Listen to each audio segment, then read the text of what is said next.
Hello friends, good evening. Welcome back to my channel Tania's ব্লগে সবাইকে welcome. তোমরা সবাই কেমন আছো? আশা করি তোমরা সবাই ভালো আছো, আমিও বেশ ভালো আছি।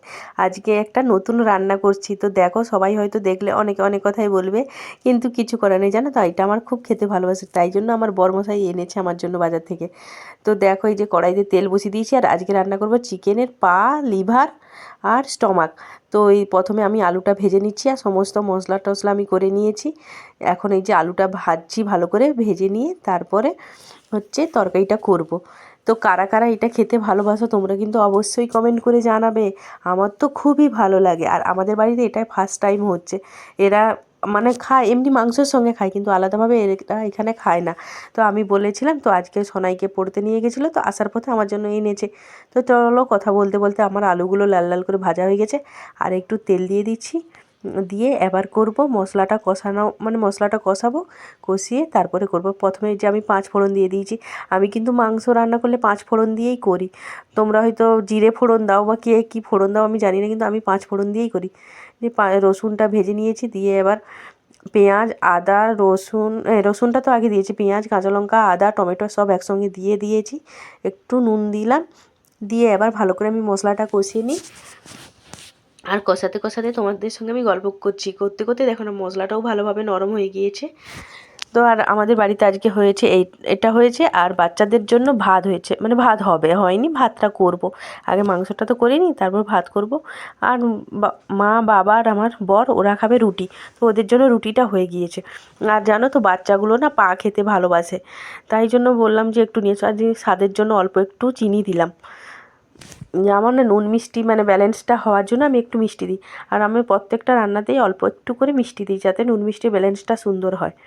তো এই যে ভালোভাবে আমার মশলাটা কষানো হয়ে গেছে, এবার এই যে মাংসটা ঢেলে দিলাম। আর বাচ্চাগুলো তো এমনিই পা খেতে ভালোবাসে, তো তাই জন্য পা, মেটে, স্টমাক 3টা জিনিসই একসঙ্গে দিয়ে রান্না করছি। আর দেখো অনেকটা এনেছে, তো কিছুটা আমি তুলে রেখে দিচ্ছি, পরে আর একদিন রান্না করব। আজকে রাত্রে বেশিটা রান্না করব না, কম করে রান্না করছি, আর কিছুটা রেখে দিচ্ছি, পরে একদিন রান্না করব। তো এই যে কথা বলতে বলতে কষানো মানে কষিয়ে একটু ঢাকা দিয়ে দিলাম সেদ্ধ হওয়ার জন্য। আর এই দিকে বসিয়ে দিচ্ছি বাচ্চাগুলোর জন্য ভাত। যেহেতু আমি রাত্রে একটু দেরি করেই রান্না বসিয়েছি, প্রায় 9টা বেজে গিয়েছে, সেই জন্য কী করলাম, পাশে একদিকে ভাতটাও বসিয়ে দিলাম। আর এই দিকে এটাও কষানো চলছে। এটা ভালো করে কষিয়ে কষিয়ে করতে হয়, কারণ না হলে না ভালো লাগে না। তারপরে এই যে দেখো কষাতে কষাতে আমি আলুটাও দিয়ে দিলাম। আলু দিয়ে এখন ভালো করে কষিয়ে নিচ্ছি। আর কারা কারা খাও কিন্তু অবশ্যই কমেন্ট করে জানাবে। আমার তো খুবই ভালো লাগে, ভাত দিয়ে রুটি দিয়ে এটা তো খেতে খুবই ভালো লাগে। দেখো ভালো করে কষানো হয়ে গিয়েছে, এখন আমি জল দিয়ে দিয়েছি। এখন এটা কিছুক্ষণ ফুটবে, ফুটে ভালো করে সেদ্ধ হয়ে গেলে তারপরে আমি একটু গরম মশলা দিয়ে নামিয়ে দেবো। এদিকেও দেখো আমার ভাতটাও হয়ে গিয়েছে, ভাতটা ফুটছিল, ফুটতে ফুটতে না ফ্যান পড়ে গেছিলো, তো গ্যাস বন্ধ হয়ে গেছে। আবার আমি এই যে গ্যাসটা জ্বাললাম, আর এইদিকে এটাও এই যে ফুটছে।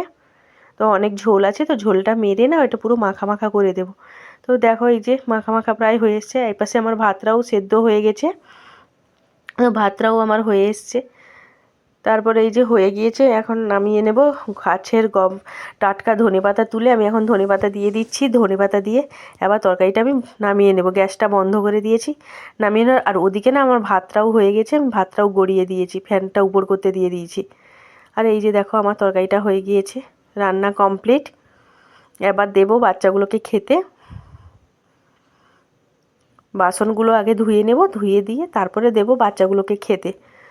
তো কারণ রাত্রি প্রায় 10টা, 10:30 হয়ে গেছে। আর এই যে গ্যাস ফ্যাসগুলো আমি না মুছে নিচ্ছি। আর আমি না রাত্রে রান্না করলে না গ্যাস মুছে পরিষ্কার করে রাখি, রাত্রে হোক দিনে হোক। আমি যখনই রান্না করি গ্যাস মানে মুছে, গ্যাস টেবিল মুছে পরিষ্কার করে তারপরে আমি সবাইকে খেতে দিই। কারণ নোংরা হয়ে থাকলে না আমার একদম ভালো লাগে না। আর এই যে দেওয়ালটাও আমি মুছে দিলাম, যেহেতু সাদা পাথর তো বাজে তেল মশলার দাগ হয়ে থাকে, ভালো লাগে না। তারপরে জানো আবার কড়াই বসাচ্ছি কেন, আমার বরের জন্য এই যে মেথি ভাজা করব। আসলে আমার বরের তো সুগার আছে, ও মেথি ভাজা খায়। মানে মেথিটাকে ভেজে গুঁড়ো করে কৌটোতে করে রেখে দেয়, রোজ সকালেও খায়। তো সেই জন্য এই যে এখন মেথিটাকে আমি ভেজে নিচ্ছি, ভেজে মিক্সারের ভেতরে ভরে দেব, দিয়ে ও বাচ্চাগুলোকে খেতে দেবো। বাচ্চাদের খাওয়া হয়ে গেলে তারপরে হচ্ছে এটা মেথিটা ঠান্ডা হয়ে যাবে, ঠান্ডা হয়ে গেলে গুঁড়ো করব। তো এই জন্য এই যে মেথিটাকে আমি এখন ভালো করে ভেজে নিচ্ছি, লাল লাল করে একটু ভেজে নেবো, মানে মেথি ভাজার সেন্টটা উঠলে আমি এটা বন্ধ করে দেবো। তো দেখো না কত কি কাজ থাকে, রাত্রেও ভাবি যে শুধু হয়তো রান্নাটা করে নেবো হয়ে যাবে, তাও না কত কি না কাজ বেরিয়ে পড়ে একটার পর একটা।